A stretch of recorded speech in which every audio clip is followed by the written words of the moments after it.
यदि आप इस चैनल से नए जुड़े हैं तो चैनल को सब्सक्राइब करके बेल आइकॉन प्रेस कर देना, ताकि आने वाली हर कहानी के नोटिफिकेशन आप तक पहुंच सके। और कहानी जैसी भी लगे हमें कमेंट करके जरूर बताइएगा।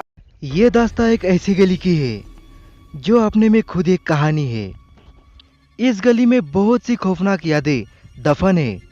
इस गली के बारे में कुछ किस्से ऐसे हैं जो बेहद ही डरावने और दिल को दहला देने वाले हैं। जिस गली नंबर 18 के बारे में मैं आपको बताने जा रहा हूँ, वो गली वेस्ट बंगाल के कोलकाता शहर में है।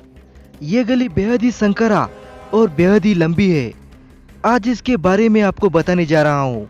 मेरा नाम रोहन श्रीवास्तव है और मैं कलकत्ता में जॉब करता हूँ। वैसे तो मैं दिल्ली का रहने वाला हूँ।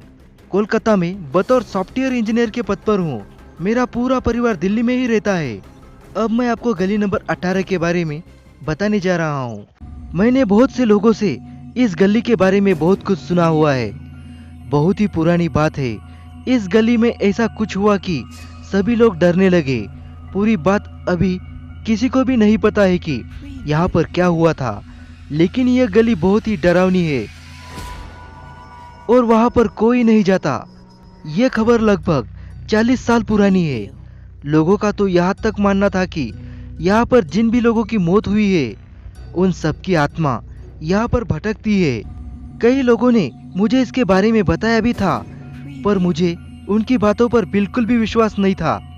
लेकिन एक दिन जब मैंने खुद अपने साथ ये सब होता हुआ महसूस किया, तब से मैं आज भी उस रात को सोचकर सहम जाता हूँ। मुझे आज भी बहुत अच्छे से याद है कि जब मैं अपने ऑफिस से शाम को देर से निकला था, तब मुझे कोई भी सवारी नहीं मिल पा रही थी, तो मैं पैदल ही ऑफिस से अपने घर की ओर चल दिया। जिस गली की मैं बात कर रहा हूँ वो मेरे ऑफिस और घर के बीचों बीच ही पड़ती है। जब मैं उस गली के पास पहुंचा तो मुझे कुछ अजीब सा महसूस हो रहा था। लग रहा था मानो मेरी धड़कन ही रुक गई हो। जब मैं उस गली के सामने पहुंचा तो मुझे उसके अंदर कुछ अजीब सा नजर आ रहा था। मुझे ऐसा लग रहा था कि कोई वहाँ खड़ा मुझे ही देख रहा हो। मेरी बिल्कुल भी हिम्मत नहीं पड़ रही थी कि मैं उस गली में जाऊं और जो मुझे देख रहा था उससे पता लगाऊं कि वो कौन है।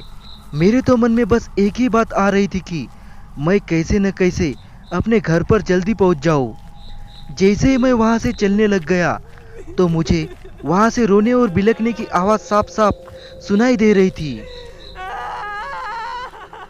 मैं ये देखने के लिए जैसे ही आगे बढ़ा कि कौन रो रहा है, एकदम से मेरे आगे एक औरत आकर खड़ी हो गई और उसने मुझे वहां न जाने को कहा।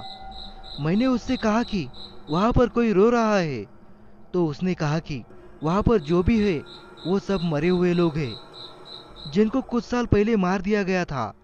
वो पहले रोते हैं और बाद में ये चाहते हैं कि कोई यहाँ गली में आए और हम उसको भी वैसे ही मार डाले जैसे कि हमें कभी मारा गया था।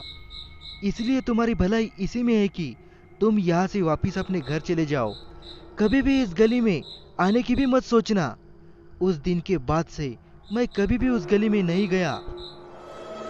हमारी और भी डरावनी कहानियाँ सुनने के लिए स्क्रीन पे जो वीडियो दिख रहा है उसे क्लिक कीजिए और डरावनी कहानियों का मजा लीजिए।